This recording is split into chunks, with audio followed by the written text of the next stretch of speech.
All right, everyone. Thanks so much for coming in at 4 o'clock on a Friday. I'm Eitan Horowitz. I'm a partner operations manager working at Google.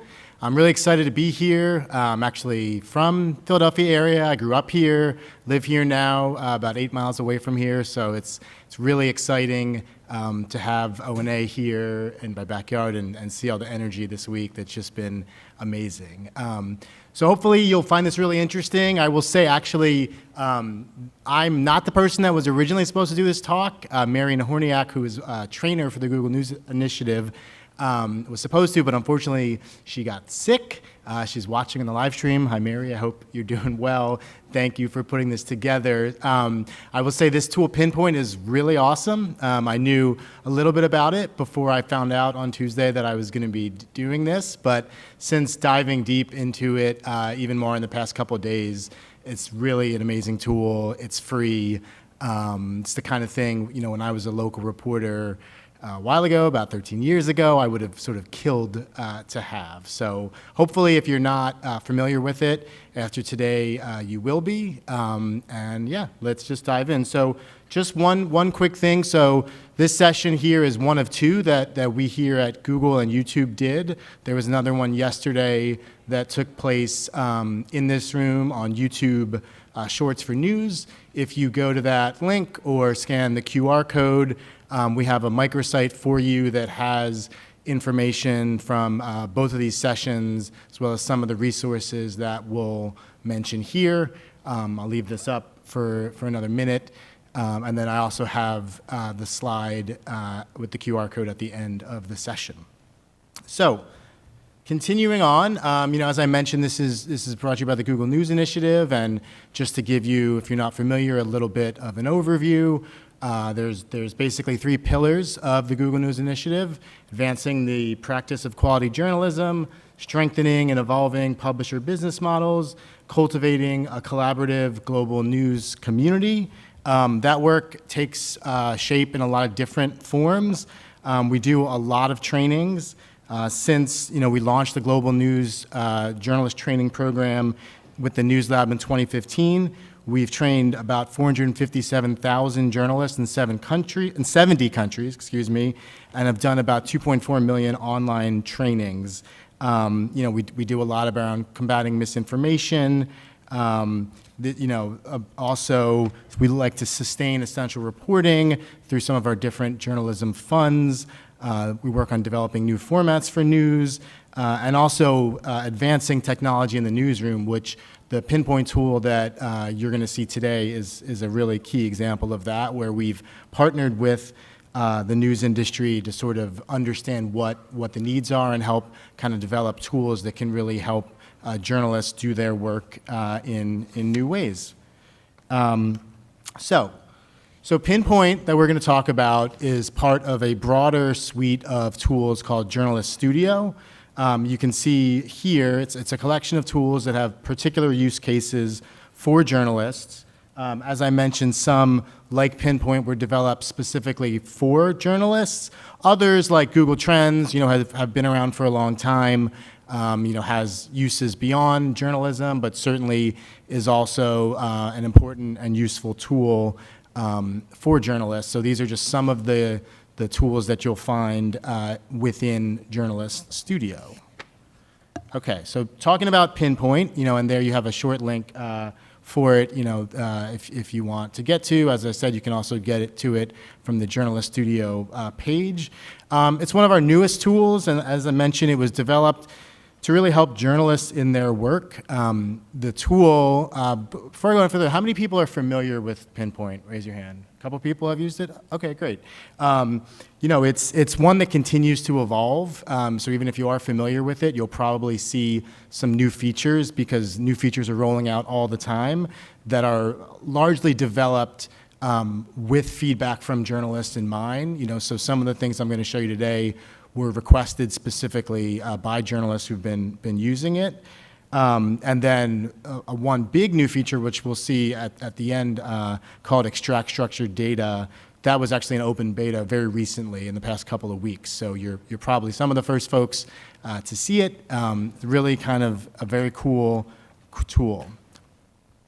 So, search, and obviously search is core to what Google does as a company and our mission, and that's really what is sort of a big part of Pinpoint.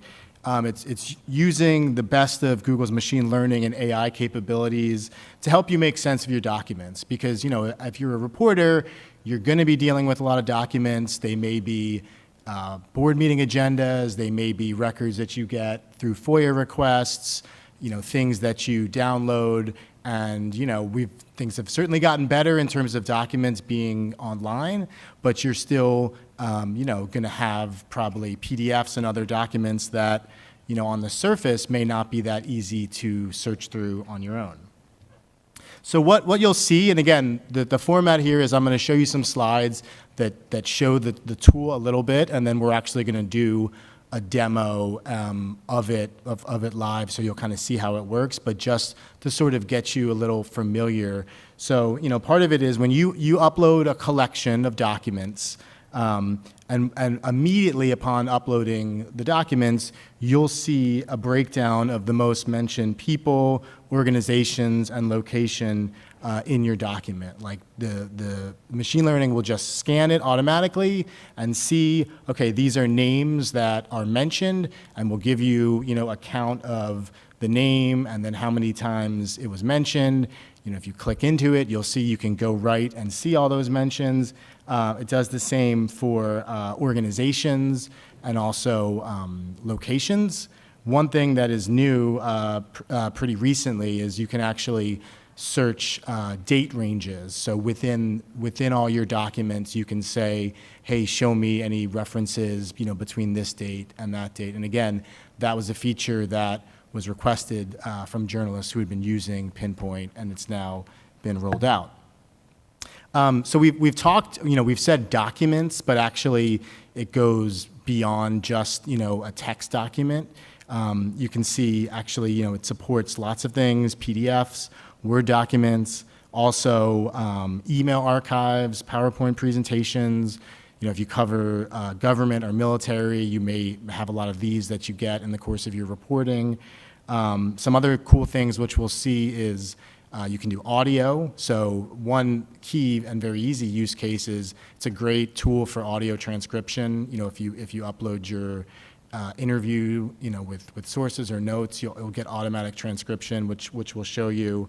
One thing I thought was interesting, since we're talking about PDFs, I don't know if anybody saw, but the creator of the PDF actually passed away yesterday from Adobe, who created it in 1993. So I guess we can say, sort of in his honor, we'll be talking a lot about PDFs and really, using Pinpoint to really expand the capability beyond those documents, which is they're pretty ubiquitous in everything we do.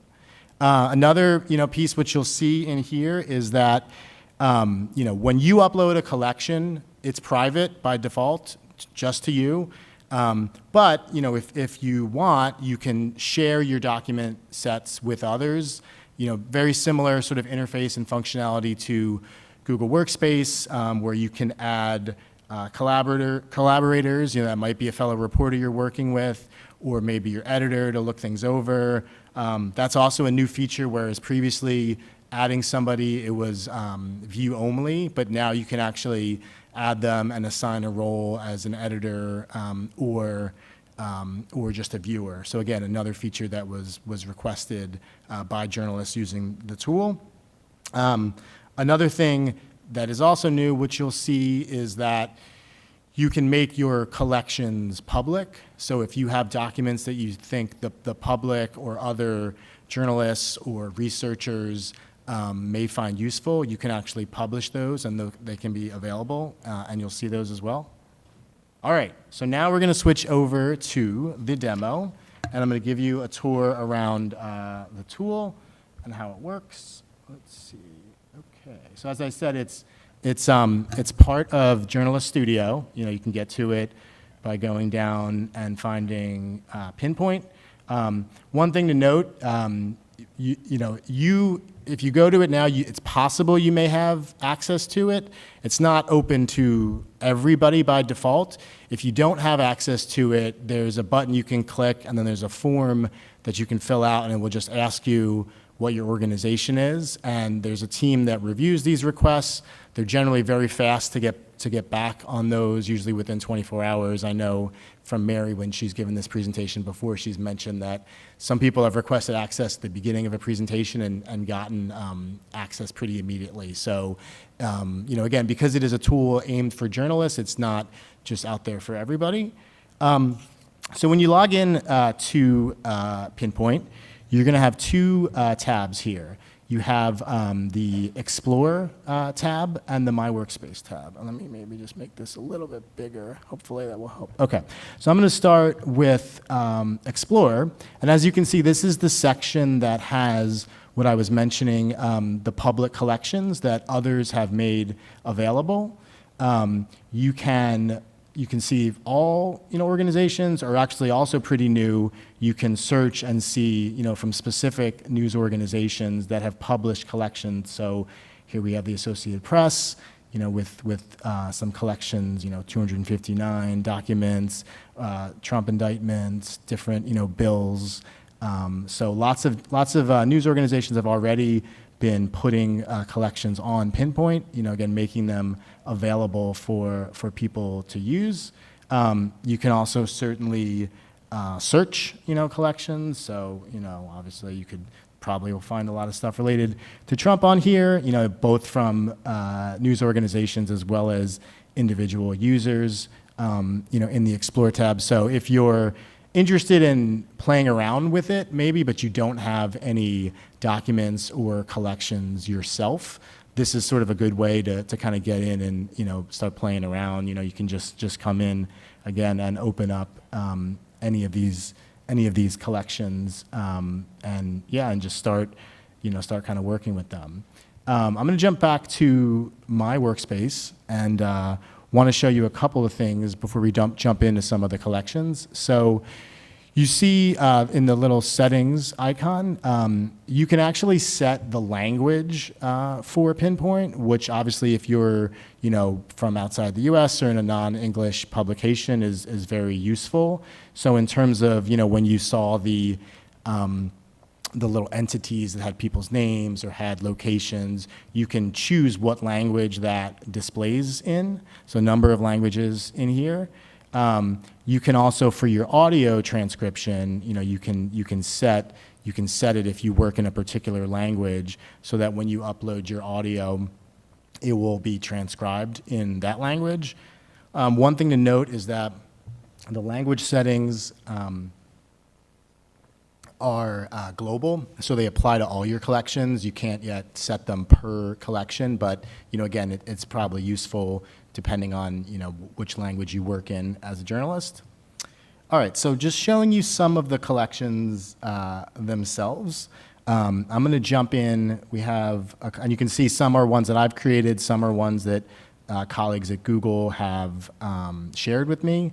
So these documents here, these JFK files, you see, there are 50 documents that have been uploaded here, and Pinpoint has, searched through them and has identified, all these different people, organizations, locations, that show up in the documents. One thing, let me see, it's a little bigger, that's helpful, yeah. One thing to note is that somebody like John F. Kennedy, so that he is obviously a known public person to Google and the Knowledge Graph. So if I click in here to people, it will show you like, okay, 20 of the documents, John F. Kennedy was mentioned, but Pinpoint knows that John F. Kennedy and and President Kennedy are the same person. So instead of making an entity for John F. Kennedy and another one for President Kennedy, it knows to combine those together.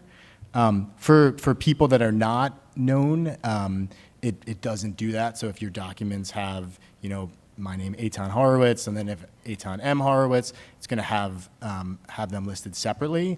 But that's just one thing to note. And again, it's very useful when you upload just to be able to immediately have that rundown. And if you click into any of these, it will take you right to where. So you can see like this was originally a handwritten document, that at some point in time, was scanned, and Pinpoint is able to recognize here, the typing of that.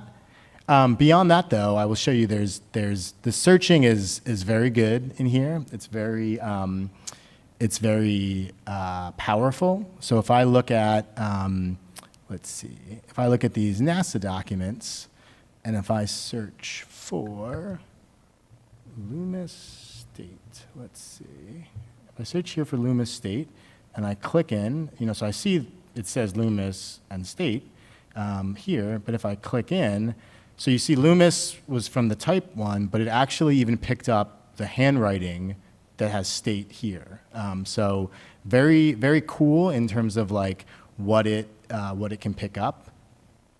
Beyond that, another example that kind of shows you about it is if I do STDN in here, let's see. Again, you can see, well, okay, that combination of letters was found in this document. But if we click into it, you can actually see it was picked up in this sign right here. So it can even recognize, on the desk, that good, different signage. So this could be useful for campaign reporting, or if you have a bunch of photos that have, signs from somewhere. It's really useful. It's really powerful. A couple other things to show you just in terms of the searching. So also in these NASA documents, sort of similar to the way that it knew to group the people together. If I search in here for moon, it will have both moon and lunar, and it knows that lunar is another term for moon. So there's a lot of intelligence built in for things like this that really, when you get a bunch of documents, it sort of helps you, know what you have, know what you're looking at. Let's see, some couple other searches to show you, or just things that I've uploaded, that to maybe give you some ideas of how you might use this. People are maybe familiar, Reuters, does the digital news reports every year. So we uploaded a couple of those, and okay, people are mentioned in here. You might I wonder if, my news organization was mentioned. I used to work at CNN a while ago. I can click and see okay, CNN was mentioned 5 times in here. And here's exactly where it is. Another very cool feature of Pinpoint, and this is particularly helpful if you want to make some of these files public.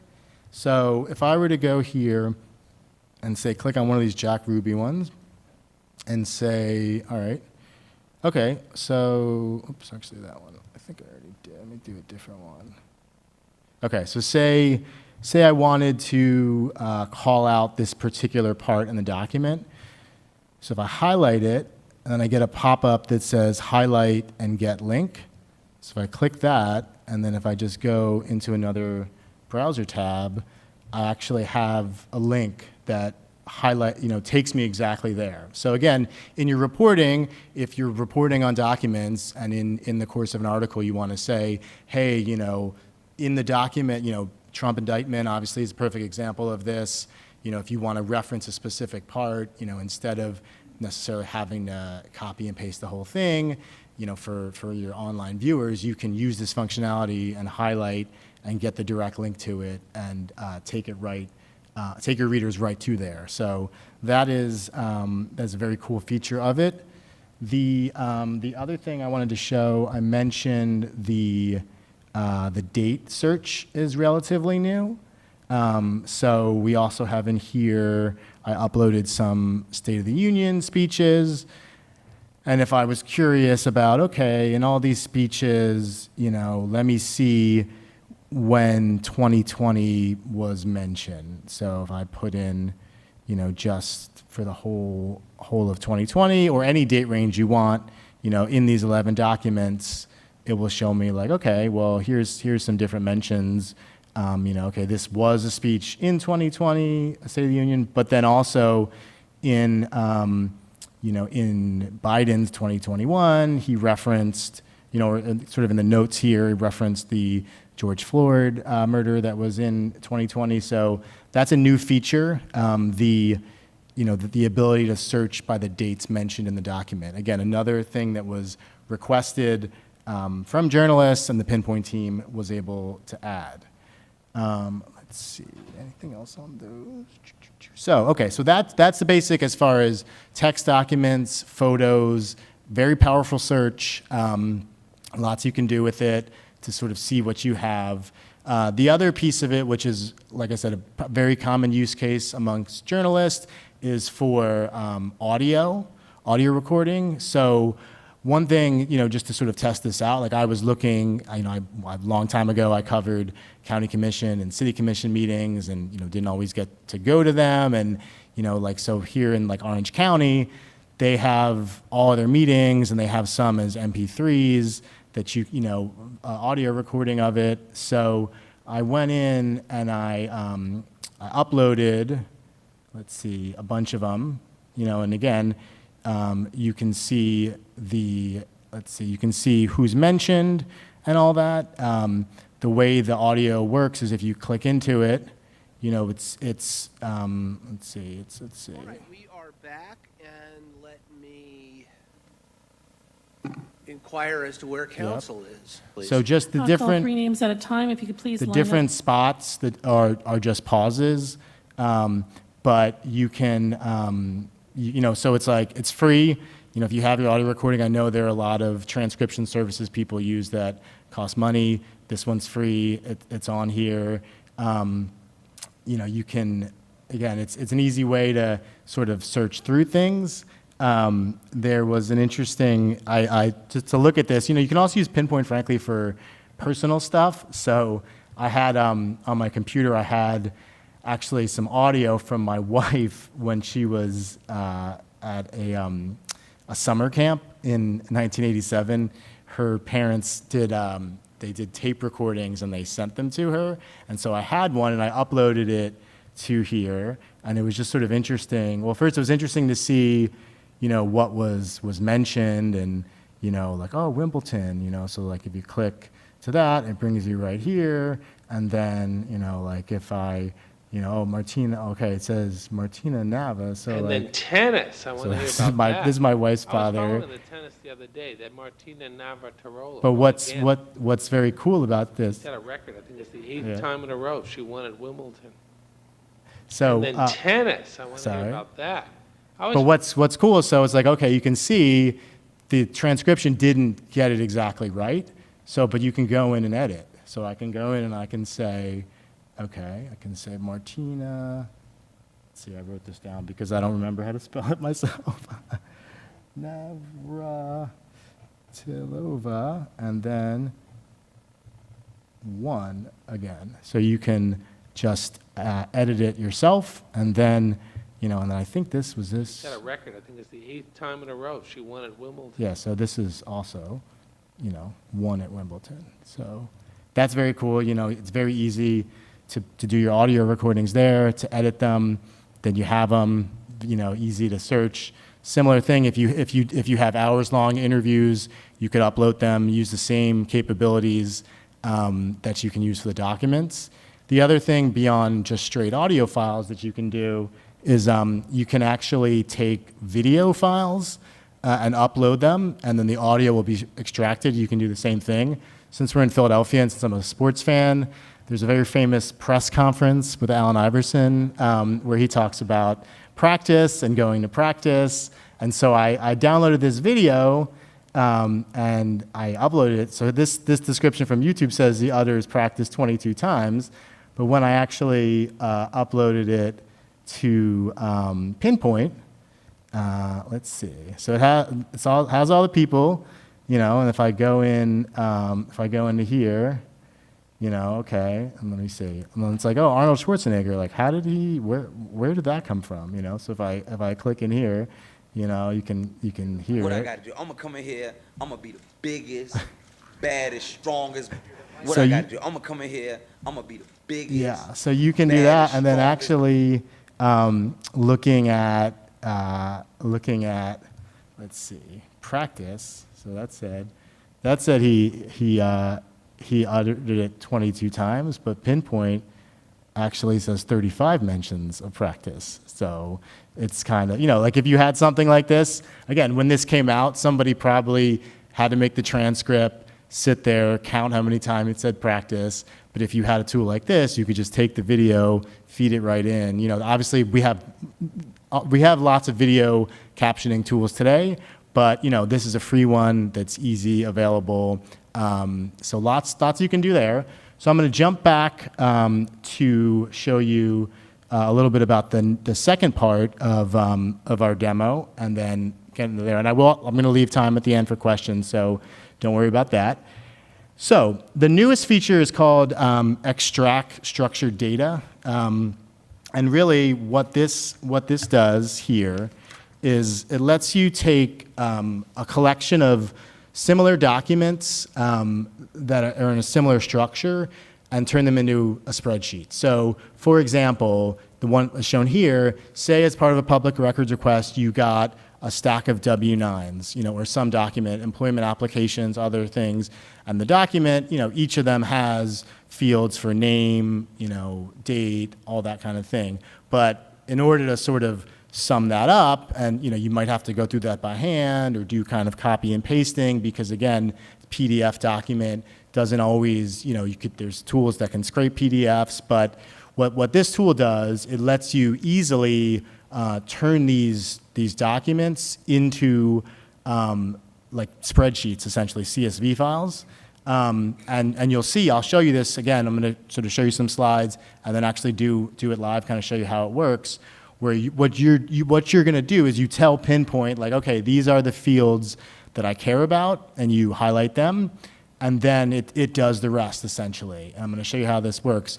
Just, sort of dig a little deeper. There's a couple of different ways that you would do this. So key value pairs, a key like name, and then the value Eitan Horowitz. Tables, repeated sections. These are common ways that documents like these have been created.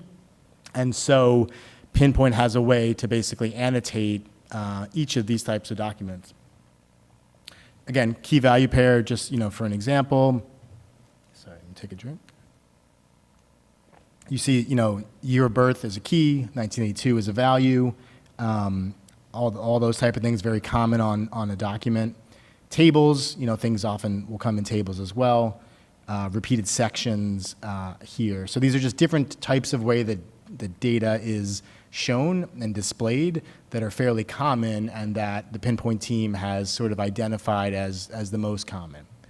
So again, you'll see when we do this live, but basically once you annotate it, you'll instantly kind of get to review it. Just some things to keep in mind, before we jump into the demo.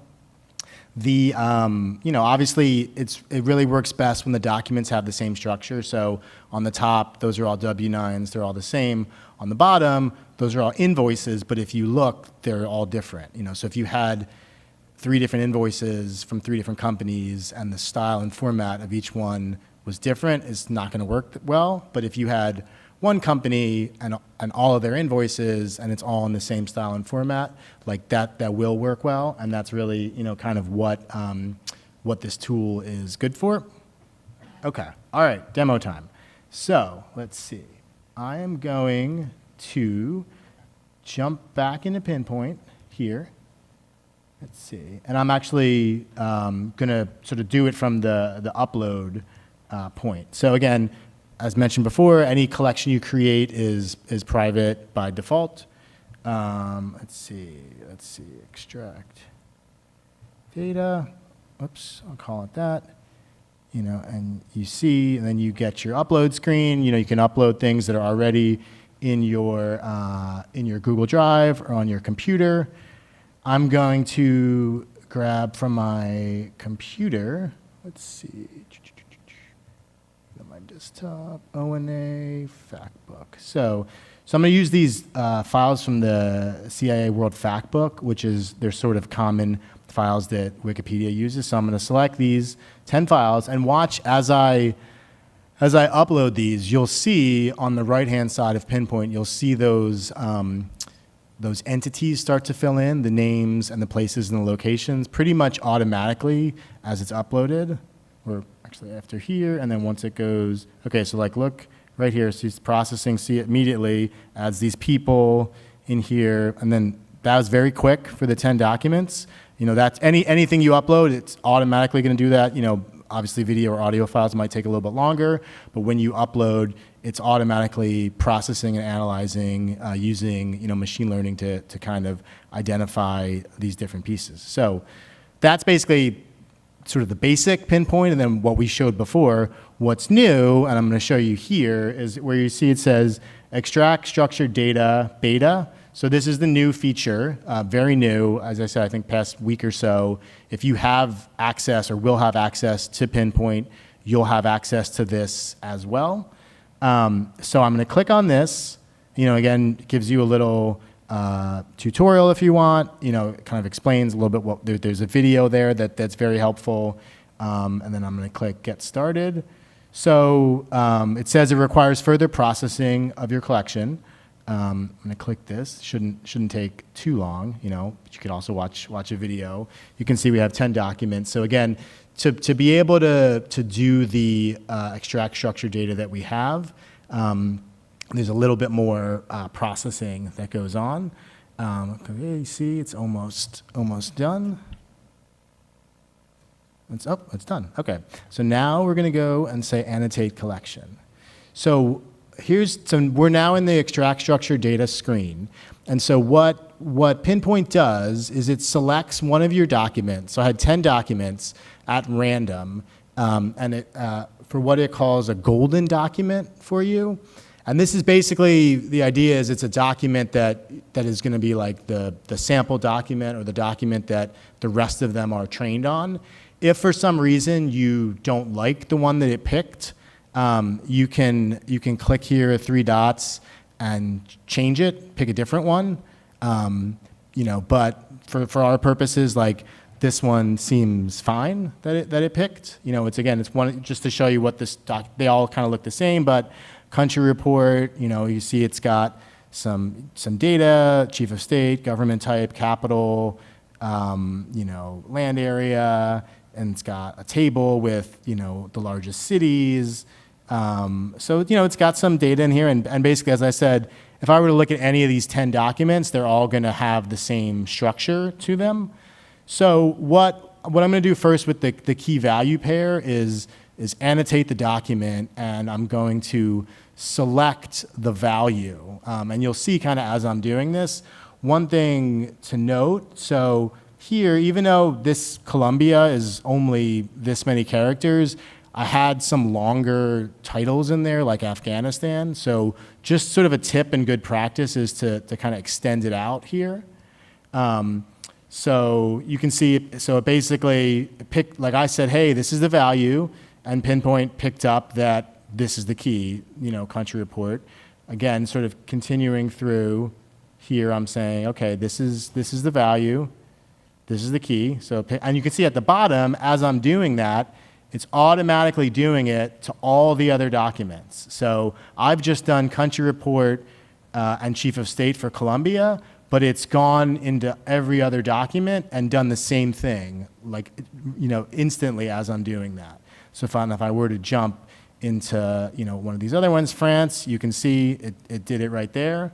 As I'm going through, again, you know, highlighting the value, giving a little bit of room, picks it up, you know, it adds, you can see down here, it's sort of showing you as you add a new key value pair that it's being added into your data. So again, it's building that spreadsheet for you based on what's in these documents. Again, you'd have to do this potentially by hand, or, you know, with copying and pasting on every single document. But instead, because they're all the same, you can just go and highlight here. Again, picked it up that it was the capital. When I've done this before, it's it incorrectly grabbed this one time, and if that happens, you can actually go and you can delete it, you can edit it, So there's a lot of functionality here. And again, if I wanted to give it, a label, or if I wanted to edit, I can always do that. So that's the first one. That's key value pair. Again, this is a common way that a lot of documents you may have data. The other one I'm going to show you, again, there's 4 different types up here. I'm going to show you, let's see, the tables here. So if I click on tables, so basically what I'm going to do now is I'm going to tell Pinpoint, like, okay, it says highlight the table area. Whoops, hold on. So I'm highlighting my table. Okay, I'm going to give it a name, largest cities. I'm going to save it. If you maybe saw it quickly, but if for some reason it missed a column, it allows you to kind of add it in there. The other thing I'm going to do is, so this table actually continues onto the second page, but so far I only captured so here I could add, a column if I needed to. But what I'm going to do is I'm going to continue, and I'm going to drag this down. So now I have the whole table in here, and save it, largest cities. And again, just like with the key value pair, if I click over to here, so I'm on the Colombia document, but it's done this on all of the other ones, Afghanistan, Brazil. It's also interesting to note that, so the one here had 1, 2, 3, 4, 5, 6, 7, 8, 9, 10, 10 rows in the table, but some of these other ones have a lot more rows. And even though I didn't highlight, I only highlighted 10 rows, it's smart enough to know that, like, when it goes to this Egypt one, that it wants this whole table here. So you can see it was able to capture everything on there.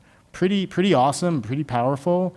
Again, once you've done this, so this part of annotating and saying, like, okay, here's my document, here's the data that's in it, here's the format of it, here's what I want you to focus on, then you can go, and again, it gives you this nice preview here, so you can make sure, you could look through if for some reason there was, a blank. Well, there are some blanks in here, actually. I mean, we could go in and we could see what happened here.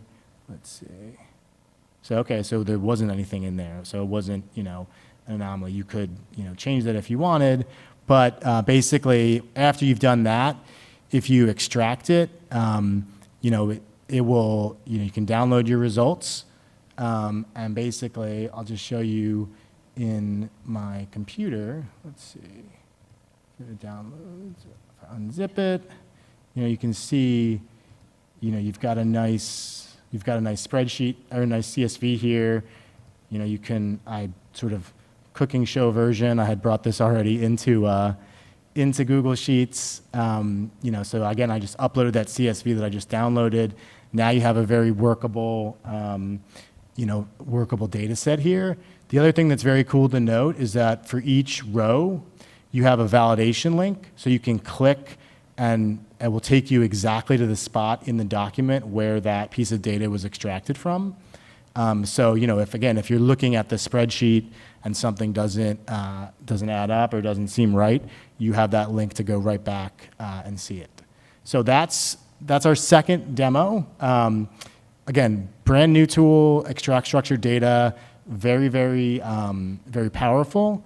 In our last, we've got about 20 minutes left, so I'm going to show you a couple of case studies of how journalists have used this, and then we'll open it up to questions.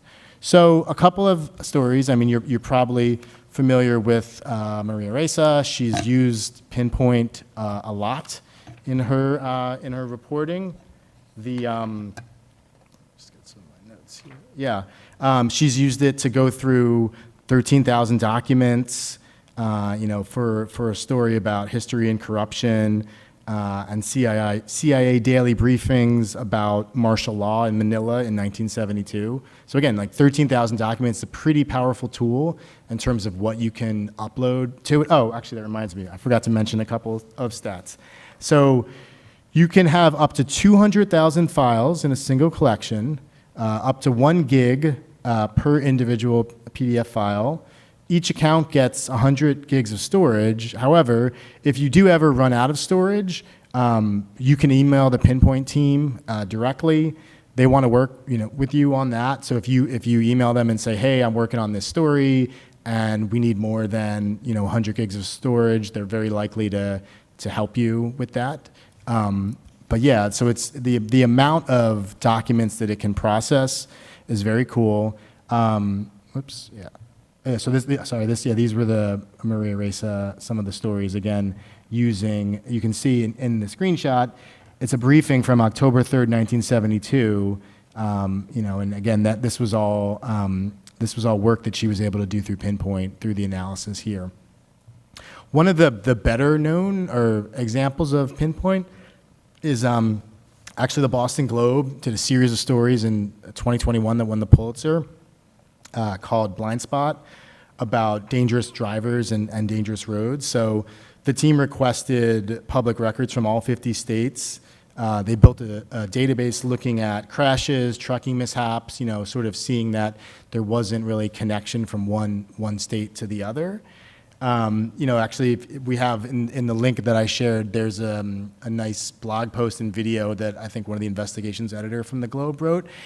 And basically he was saying, that Pinpoint really allows them to put everything in one place and kind of parse it, right? So they know they wanted all these documents, but they weren't sure initially, what do they have?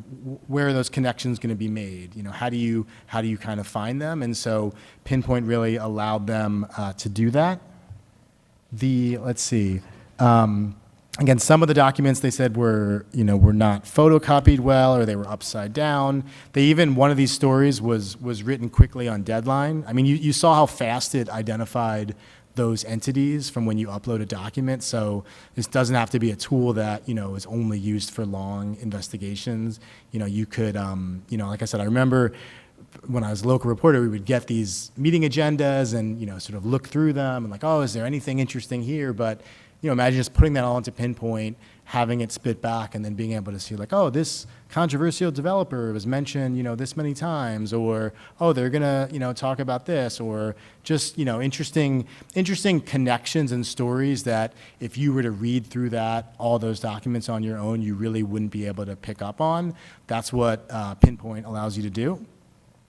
Another one here from a dance magazine, so it's not, always hard news, that used Pinpoint to generate transcriptions of interviews with sources conducted over Zoom. Again, and just pretty basic. Again, the reporter said, transcribing interviews can be the most time-consuming part of my reporting process, so it's been helpful to quickly and easily find facts and quotes I need using Pinpoint's timestamp feature, which you saw, where every time there was a pause, it had the timestamp and the embedded audio in the PDF.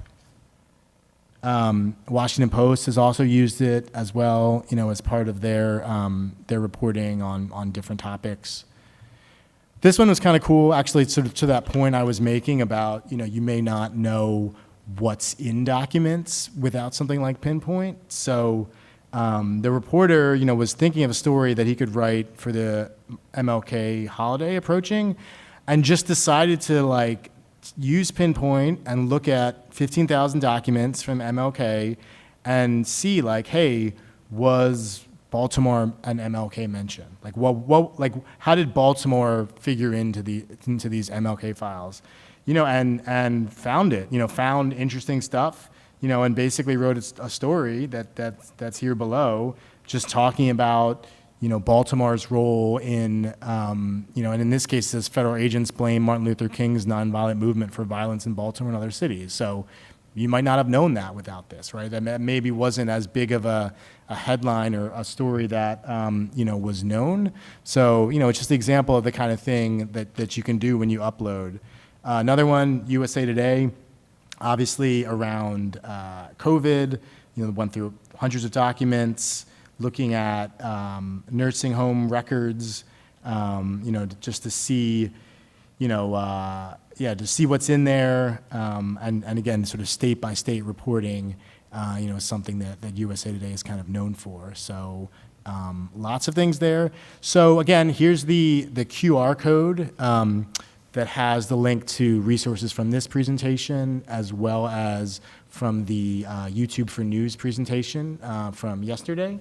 I'll leave that up now, and we got about 15 minutes, so happy to take any questions. Anybody? The link doesn't work? For the QR code? It's interesting because it worked for you. Go to the short link, because we did have some problems with it before, but I thought we fixed it, but maybe some folks are still not able to get it. Any questions? Yeah, go ahead. Come to the mic. Yeah, if you can come to the microphone, because we're on live streaming. So. Awesome. How does it, so JFK, MLK, how good is it filtering that you mean the person, not a street type of stuff? Are you parsing through anything, same entity, different meaning? Yeah, it's a good question, and honestly, I mean, I'm not sure. Like, I think, so your question is, well, like in those examples, it identifies John F. Kennedy as a person. I don't think on the location it has it down to the street level yet, but I can take that question back to the team again and find out. But again, as I said, the team loves to hear from journalists. There's a whole help center for Pinpoint. There's support resources that you can reach out to, and many journalists do while they're working on something. If they run into something and they have that question, like feel free to ask. Yeah. Go ahead. When you said the default is private, does that mean that the documents that are uploaded, Google doesn't look at those, doesn't scan them, doesn't link them to your Gmail account in any way? And also, my second question was, why journalists? Why not government figures or doctors or things like that? Yeah, so your question was as far as the security and the privacy of documents that you upload. We take privacy seriously, and it's not being used like for other purposes at Google, for like advertising or anything like that. That being said, like obviously, it just like a tool like Google Drive, if you have things that are super sensitive secret that maybe you wouldn't feel comfortable uploading to a Google Drive, then you might not want to do it here. But yeah, it is private to you. It's not going to be used kind of anywhere else in there. And then your other question was, why is it for journalists? Yeah, I mean, Google has long had a commitment to journalists, and we, as I said, search and the mission to organize the world's information being Google's mission obviously dovetails very nicely with the mission of journalists. So, if Google, a big part of the world's information is news and information. So, and I think it was just identified as something that we heard, through gatherings at ONA and others, that hey, if you could build a tool that did something like this, it would be useful. Academics are also another audience that can use it as well. So, thanks. Go ahead. Google is famous for developing awesome products and also famous for taking them away sometimes. So what can you say about the level of commitment Google has to this particular suite of stuff? Because it really looks incredibly useful. Yeah, I mean, I'm not in charge of the product, but I will say, like, it's not meant to be a huge consumer product that, is meant to generate, tons and tons of usage or revenue. I mean, I don't think there is any revenue, made from Pinpoint. And, it's I say new, but it's been a couple years that it's been around, and the team has been adding to it. So as far as I know, that, we're committed to it, and, we'll keep developing it. And again, the team is very excited for us to come here and share these new features. Like literally, somebody emailed me like, oh, make sure you mention this one. We just released this one. We just released that one. So it is a team that is dedicated to this. So yeah, we're definitely committed to working on it.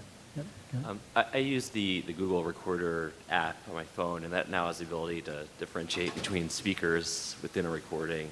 Is that feature coming to this? And then just another separate question. You say it can look at images. Can it recognize, faces of public figures or anyone else? Yeah, so I know again, because I had the similar question, that it's a requested feature of differentiating between speakers. It's not in there now. I'll bring that back, but I'm pretty sure that is a known and popular request to be able to do that. And then the second was about image recognition. Is that right? Yeah. Again, I'll just have to bring that back. Again, so the question is, can it do that? Can it recognize? Yeah, like could you ask, for JFK and see how many of the images that were in there had him in the image or something like that? To my knowledge, it can't. Like I can double check, and if you want to write down my info or my Twitter or whatever, just can get back to you on that. But we'll definitely bring that back, to the team as something to do. I think it's mostly at this point looking at text, right? So it was text in a photo, text in a document, text coming from the audio transcription. I think this, but that's not to say that again, these are the kind of things that the team working on this wants to hear, and if that and to me it seems like that would certainly be a good could be a good use case as well. Yeah. Thanks. Yeah. Questions? Yeah. I have two questions, actually. Sure. The first one's about the extract structured data feature. I'm curious to know if it's not like a document, if it's, let's say you're looking online at property tax assessments or something, and you just have like the URL for each like property, but you go to those pages and it's all like structured, like the page is a standard format.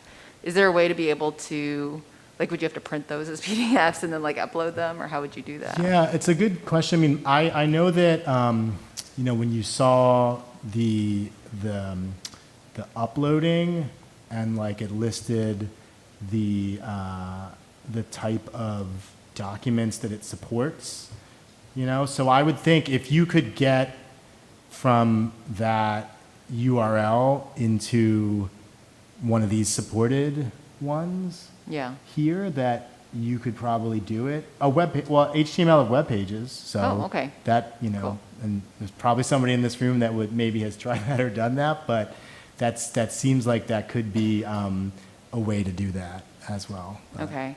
My other question was just about Pinpoint in general. Like, if you wanted to say, like, analyze legislation that there's similar legislation that's been introduced in like multiple states or something like that, can Pinpoint sort of help you figure out like how similar the text is? Like, are they all using the same language or the same? Interesting. So I think there is something in here. Was there one?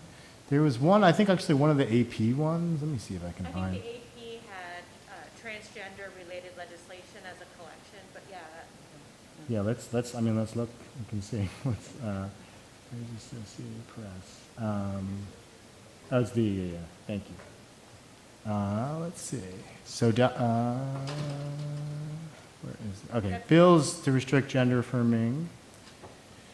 I don't know if anybody from the AP is in here that knows the answer to this more than I do, but you can see they added some labels, so this might be similar to what you're. Let's see. So your question was, could you look at the, like, could it tell you, hey, we looked at, all 17 of these and found common language among it? I don't know that it would surface that on its own because it's not one of these entities, but you could certainly search yourself and then create labels for that. Is my, again, just found out on Tuesday that I was doing this demo, so but that would be my guess. But again, I'll take it back as well. So it sounds like you're asking like, analysis of language and kind of processing it that way. So beyond just like, hey, these same things were mentioned, to hey, this same type of language was mentioned. So great question and good idea. Anybody in the room ever done anything like that? No? You have? I work on, yes, things like this, thinking about language beyond entity. Okay. Yeah, we Cool. should talk. Okay. Sorry if you already, I might have missed this. Does this have an embed function? Like if I am writing about gender affirming care and I want to take one of these AP documents and plug it into my CMS, can I do that? Oh, plug it in. Oh, like to embed the actual document? Like put the document on my, the article webpage. Like, Yeah, I'm not sure that it has the embed. I don't know if you were here earlier when did you see the hyperlink linking? feature? Yeah. Yeah. To my knowledge, no, but again, we'll add it to the list, and hopefully it doesn't have it and I missed it. But and I know obviously you see a lot documents embedded, so I know that that's probably a good request. Yeah. If I had like 8 hours of audio from a Senate floor debate, and I uploaded that, do you know roughly how long it might take to create that transcript? Like, I know that would probably be a massive amount. I can just tell you based on my own experience earlier today, I uploaded, I think some of these county council things were like an hour and a half long meetings, and it maybe took 15 minutes or so. So if my experience could extrapolate to that, but, and again, it might be the kind of thing where you might hit up against limits, but emailing the team, they could provide some help, or you might have to break it up into different, into multiple files to be able to get it all in there. Let's see, we got about 3 minutes left. Any final questions?